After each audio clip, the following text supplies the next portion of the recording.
दोस्तों आज की इस वीडियो के अंदर मैं आपको बताऊंगा कि इट्सी के सेलर पैनल पर जो डिलीवरी सेटिंग्स होती है उसी के बारे में मैं थोड़ी इन्फॉर्मेशन आप लोगों के साथ में शेयर करना चाहता हूं कि इट्सी पे अगर कोई भी इंटरनेशनल जब ऑर्डर आपको रिसीव होता है तो रिसीविंग से पहले जब कोई भी बायर जो होता है ऑर्डर प्लेस करता है तो उसमें जो शिपिंग की बेसिक सेटिंग्स होती है यानी कि आपकी ऑर्डर जो आपको रिसीव होते हैं उसमें डिलीवरी जो होती है आप किस तरह से उसमें डिलीवरी की जो प्रोफाइल होती है वो कैसे इसमें क्रिएट करेंगे। वो आपके चाहे डोमेस्टिक ऑर्डर हो चाहे आपके वो इंटरनेशनल ऑर्डर हो। तो यहाँ पर आप देखेंगे कि ये इट्सी का मेरा ये सेलर पैनल मैंने ओपन किया हुआ है और इसी के अंदर आपको जो है सेटिंग्स में जाना होता है। तो यहाँ पर आप जो सेटिंग्स पे क्लिक करेंगे तो सेटिंग्स में क्लिक करने के बाद में यहीं पर आपको ऑप्शन देखने को मिलता है डिलीवरी सेटिंग्स।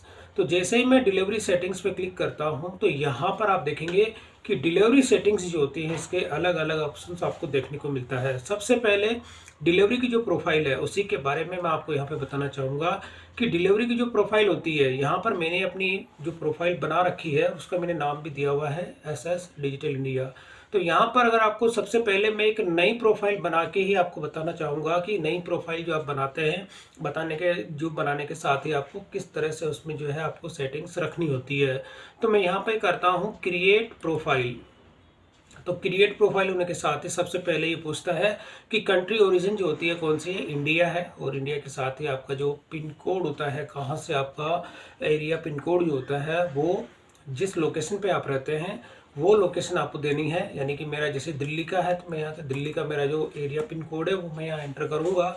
और करने के साथ ही जो प्रोसेसिंग का टाइम होता है मतलब कोई आपका जो डोमेस्टिक ऑर्डर होता है उसमें आपको जो भी प्रोसेसिंग का जो टाइम अगर आप देना चाहते हैं कोई इट्सी पर अगर कोई भी ऑर्डर आपको रिसीव होता है तो उसमें आपको प्रोसेसिंग का टाइम क्या आपको देना चाहेंगे। तो मैं यहाँ पे आपको प्रीफर करूँगा कि कम से कम आपको 3 से 5 दिन का टाइम, कोई भी अगर ऑर्डर आपके पास रिसीव होता है तो 3 से 5 दिन आपका टाइम आप इसमें ले सकते हैं। और लेने के साथ ही इसमें आपको जो संडे से लेके जैसे संडे मंडे ट्यूसडे यानी मंडे से लेके सैटरडे तक की रहता है तो वो टाइमिंग आप अपने अकॉर्डिंग जैसे भी वो सेट आप इसमें कर सकते हैं। तो मैंने 3 से 5 दिन का टाइम लिया इसके अंदर।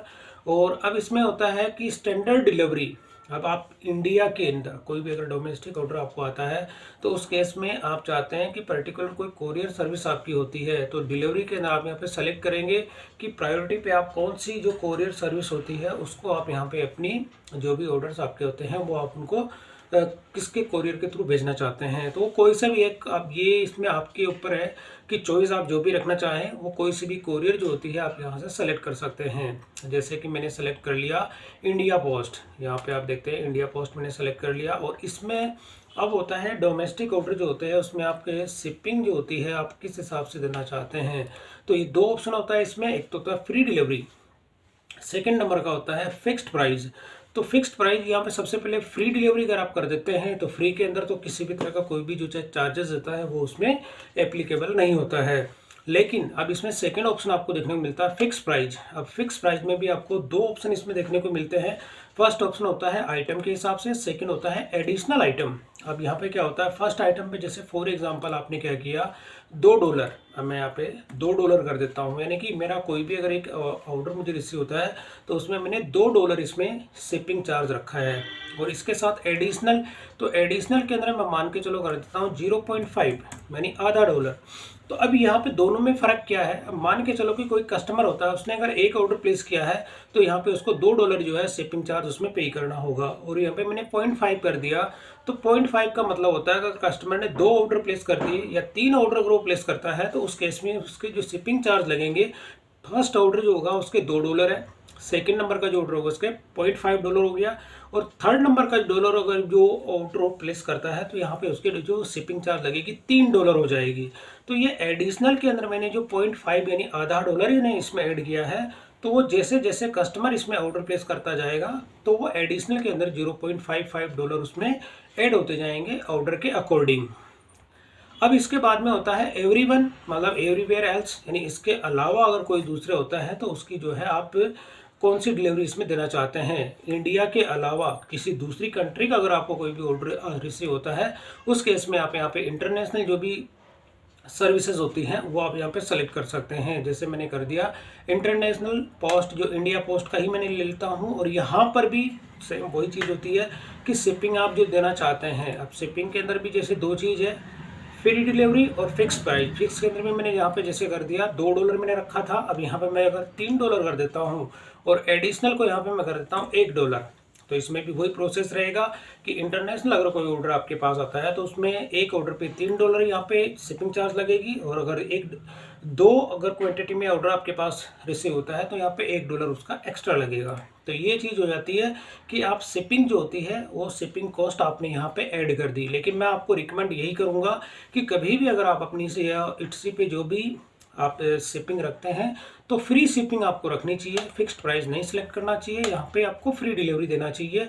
मेरी ओर से आपको ये रिकमेंड किया जाएगा कि दोनों ही केस में आप अपनी जो है शिपिंग को फ्री रखें, और जो भी आपकी कॉस्टिंग होती है शिपिंग कॉस्ट को अपनी जो सेल प्राइस होती है उसी के अंदर ऐड करके आप अपनी सेल प्राइस उसमें रखें। ये चीज़ हो गई। अब इसमें क्या होता है कि आप जो ये तो मैंने आपको दिखा दिया कि दोनों के अंदर फिक्स प्राइस भी मैंने आपको दिखा दी और फ्री शिपिंग भी मैंने दिखा दी। अब इसके साथ ही अगर कोई दूसरी जो लोकेशन होती है, आप चाहते हैं कि कंट्री वाइज अगर आप पर्टिकुलर जो आपके एरिया कि यहाँ पे जिस अलग अलग कंट्रीज़ के लिए अगर कोई शिपिंग आप फिक्स करना चाहते हैं, वो चीज़ भी इसमें ऑप्शन होता है। तो यहाँ पर जैसे आप यहाँ पे क्लिक करेंगे ऐड अनदर लोकेशन, तो जैसे इस पर क्लिक करेंगे, क्लिक करने के साथ ही अब आपको यहाँ पर क्या करना होता है, वो लोकेशन आपको सेलेक्ट करनी होती है। लोकेशन के अंदर वो कंट्री आपको लेनी होती है कि किस कंट्री के लिए आप यहाँ पे अपनी शिपिंग को ऐड करना चाहते हैं। जैसे यहाँ पे अलग अलग कंट्रीज़ के नेम दिए गए हैं, जिस कंट्री के अंदर आप यहाँ पे चाहते हैं कि पर्टिकुलर जैसे कि चाइना हो गया या ब्राज़ील हो गया, क्योंकि जो कोई भी कंट्री अगर जिस कंट्री के अंदर आप जाना चाहते हैं, जैसे मैंने ऑस्ट्रेलिया सेलेक्ट किया। अब ऑस्ट्रेलिया के लिए अगर आप पर्टिकुलर एक शिपिंग फिक्स करना चाहते हैं ऑस्ट्रेलिया के लिए कोई भी, अब यहाँ पर ऐसा ज़रूरी नहीं है कि जो कोरियर सर्विस आप सेलेक्ट कर रहे हैं उसी से आपको अपने ऑर्डर जो है वो डिस्पैच करने होते हैं। इसके अलावा कोई दूसरी कोरियर सर्विस होती है वो भी आप सेलेक्ट करके अपने ऑर्डर को डिस्पैच कर सकते हैं। तो यहाँ पे जैसे फॉर एग्जांपल मैंने ये फेडेक्स सेलेक्ट किया, और फेडेक्स सेलेक्ट करने के बाद में इसमें फिक्स प्राइस में ले लेता हूँ या फ्री डिलीवरी कर देता हूँ। ये आपके ऊपर डिपेंड करता है कि जिस कंट्री के अंदर आप कोरियर सर्विस देना चाहते हैं उसकी शिपिंग को आप इसमें ऐड करना चाहते हैं। तो जैसे जो प्राइस आप यहाँ पे रखते हैं, जैसे मैंने यहाँ पे $5 कर दिया। $5 आप शिपिंग दे नहीं सकते हैं मैक्सिमम, क्योंकि उसमें कोई भी यहाँ पे अगर आप डॉलर की प्राइस जैसे यहाँ पे शिपिंग प्राइस देते हैं तो ये एक वार्निंग आपको दिखाता है कि $35 अगर कोई भी अमेरिका के अंदर कोई ऑर्डर प्लेस करता है और $35 से वो बिलो होता है तो ये शिपिंग चार्जेस में एप्लीकेबल होगा। लेकिन $35 से जैसे ही इसके चार्जेस ज़्यादा होंगे तो वहाँ पर आपको शिपिंग फ्री करनी होगी। तो ये चीज़ हो जाती है, और ये पर्टिकुलर क्राइटेरिया यूएस के लिए एप्लीकेबल होता है। तो यहाँ पर जैसे मैंने यहाँ पे $1 कर दिया, कोई इशू नहीं है, और 1.5 में यहाँ पे मैं कर देता हूँ 5, तो उस केस में आपके शिपिंग चार्जेस में एप्लीकेबल हो जाएगी पर्टिकुलर एक कंट्री के लिए। तो ये चीज़ हो गई। तो अब यहाँ पर इसका जो प्रोफाइल का आप नाम देना चाहते हैं तो वो प्रोफाइल का आप नाम दे सकते हैं। जैसे मैं यहाँ पे कर देता हूँ TEST टेस्ट, या टेस्टिंग मैंने कर दिया, इसका नाम टेस्टिंग करके मैं जैसे इसको कर दूंगा सेव। तो ये चीज़ हो जाती है कि मैंने अभी 2 प्रोफाइल आप देखेंगे इसके अंदर मेरी जो ऑलरेडी यहाँ पे जो 15 लिस्टिंग है वो मेरी इस प्रोफाइल के अंदर है, और इस प्रोफाइल के अंदर मैंने जो अपनी सेटिंग्स की हुई है इट्सी के अंदर, अगर मैं वो आपको दिखाऊं, जैसे एडिट में जाता हूँ तो मैंने आप देखेंगे मैंने 3 से 5 दिन सेलेक्ट किया हुआ है, और सभी के अंदर आप देखेंगे मैंने फ्री यहाँ पे चाहे इंडिया का डोमेस्टिक ऑर्डर हो उसमें मैंने फ्री डिलीवरी सेलेक्ट किया हुआ है। और इसके साथ ही जो डिलीवरी सर्विसेज जो होती है इंटरनेशनल, यानी इंडिया के अलावा कोई भी अगर ऑर्डर मुझे रिसीव होता है तो उसमें भी मैंने यहाँ पे फ्री डिलीवरी जो है वो सेलेक्ट किया हुआ है। तो ये चीज़ें इस तरह से करके मैंने इस प्रोफाइल को सेव किया हुआ है, और किसी भी तरह का कोई भी एक्स्ट्रा शिपिंग चार्ज होते हैं मैंने इसमें ऐड नहीं किया हुआ है। तो मैं भी आपको यही रिकमेंड करूंगा कि इट्सी पे अगर कोई भी अगर आप अपने जो प्रोडक्ट लिस्ट करते हैं उस केस में अगर ये प्रोफाइल जो होती है इस प्रोफाइल को आप अच्छे से मेंटेन कर ले। जो सेटिंग्स मैंने आपको बताई है इन सेटिंग्स को ही आप उसमें अपनी जो प्रोफाइल मेंटेन करके रखें, ताकि उस केस में क्या होता है कि अगर आप अपने प्रोडक्ट की जो शिपिंग फ्री रखेंगे इंटरनेशनल लेवल पे, तो उस केस में आपके प्रोडक्ट की जो विजिबिलिटी होती है इट्सी पे थोड़ी ज़्यादा हो जाती है। और अगर आप इसमें शिपिंग चार्ज ऐड कर देते हैं तो उस केस में आपके प्रोडक्ट की विजिबिलिटी जो है वो डाउन हो जाती है इट्सी पर। तो दोस्तों ये था कि इट्सी पे जो भी डिलीवरी जो सेटिंग्स होती है उस प्रोफाइल को किस तरह से आप इसमें मेंटेन करेंगे, उसका एक ये थोड़ा सा मैंने इन्फॉर्मेशन आप लोगों के साथ में शेयर की है। तो दोस्तों वीडियो पसंद आई तो इसे लाइक और शेयर जरूर करें, और मेरे चैनल को सब्सक्राइब करना ना भूलें।